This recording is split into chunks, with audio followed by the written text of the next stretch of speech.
You know, I think in order for us to appreciate the horror genre as we know it, you really gotta take a look back at the trailblazers that paved the way in the golden age of cinema. That way you can really understand where these filmmakers are coming from. And after watching a classic like this one, you kind of have a whole new appreciation for how this genre actually works.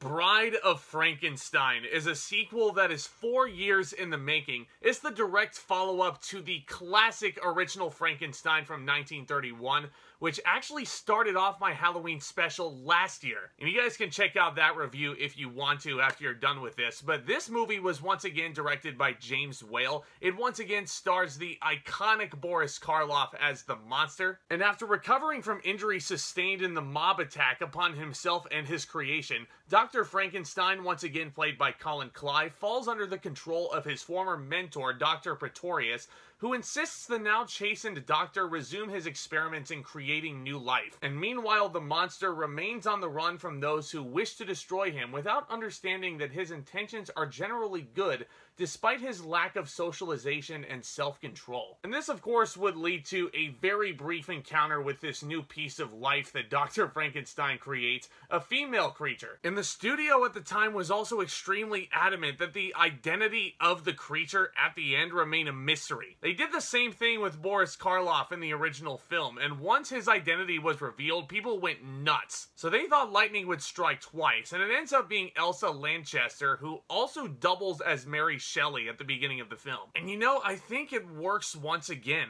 A lot of people actually consider Bride of Frankenstein to be superior to the original, which sounds like an absurd statement because that original movie was such a classic at the time. And after rewatching this film 87 years after the fact, it's honestly hard to argue that. Bride of Frankenstein is quite the achievement once again. James Whale does a brilliant job in presenting this film. And this movie had a really tough task in humanizing this monster and building sympathy for him. It's very King Kong in a way. This is a monster who's completely out of his element, doesn't really have a whole lot of self-control, and as a result, people despise him for his lack of self-control, and he doesn't exactly understand why he's doing the things he's doing. So that's why people feel sympathy for this character. And Boris Karloff, man, had a really tough task with this movie in presenting this character as this sympathetic creature who's very much uncomfortable with his element. And honestly, the sequences with Boris Karloff are my favorite parts of Bride of Frankenstein.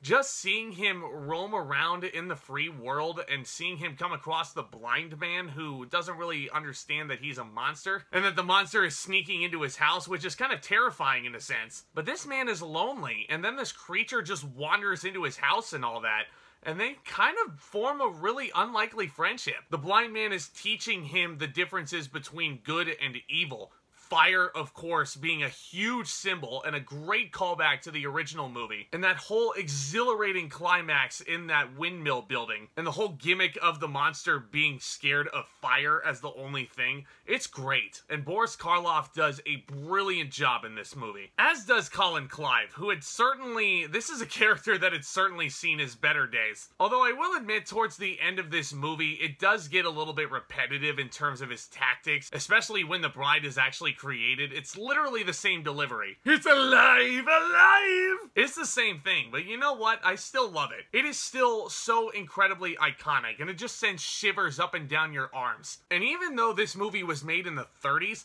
looking at the technicals of this film and how brilliant they are, the makeup design, the sound design, it all feels very timeless. It feels like this could take place at any point in history. And I feel like that's a big reason why people love those first two Frankenstein movies so much. That's certainly why I've grown to appreciate them so much more.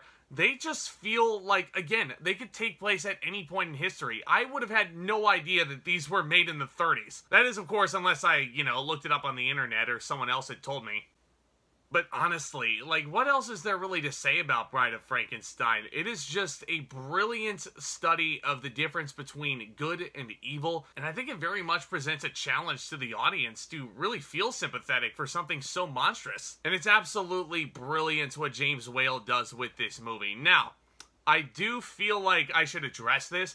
but I do prefer the original Frankenstein over this sequel, and let me tell you why. If you go and rewatch this nowadays, you guys will think that this is so unnecessary, but this movie is an hour and 15 minutes long, and I think the first 10 to 15 minutes of it were a previously on segment. It's where Mary Shelley, who's also played by Elsa Lanchester, is visited by a couple of eager ears, and she basically tells the story of everything that happened with the monster at the beginning. Like, you would never see a movie like Spider-Man No Way Home just do a whole previously on segment where it was Spider-Man Far From Home and they just spend 10 minutes focusing on the Mysterio battle. You go in and watch No Way Home and you're right in the action. Bride of Frankenstein spends a lot of time on the previous movie's climax just in case the people that didn't go to the theater the first time missed it, but that's just the thing. I'm willing to give this movie a pass because think about it. This movie came out in 1935. The technicals were not as strong as they are these days, obviously. You're not going to have this brilliant CGI monster or anything. Instead, you're going to have even more amazing practicals on the monster, which is even more remarkable looking at it. But think about when this movie came out in our history.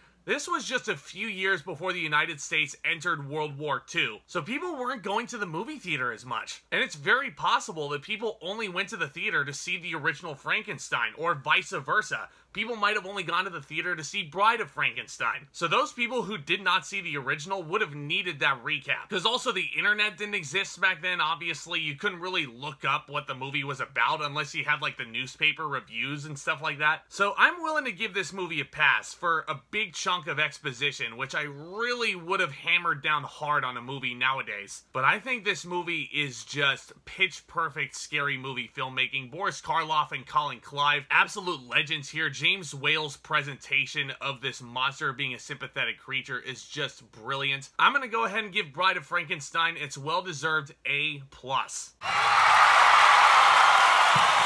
So although I don't think this movie is superior to the original, there is no denying that this has a humongous impact on the genre as a whole. But let me know what you think. Do you guys prefer this movie over the original Frankenstein? Do you guys disagree? Let me know down in the nifty comments section below, because I love discussing all things movies and entertainment with you guys. Seeing you guys interact in the comments makes things all the more fun. If you guys are new viewers, what the heck are you waiting for? Smash that subscribe button, hit that notification bell right next door, and do me a favor and hit that thumbs up, because that would be a great help as well. Stay tuned for more exciting content hitting my channel very, very soon. And the next entry in the Halloween playlist I'm also happy to announce is another classic from a big golden age in cinema. It was a big release back in the year 1968, and it had a lot of people talking. We're going to be discussing Rosemary's Baby. Oh, where to even start? But guys, y'all are the best. Thank you all so very much again for tuning in. And with all that being said, back talk, commence!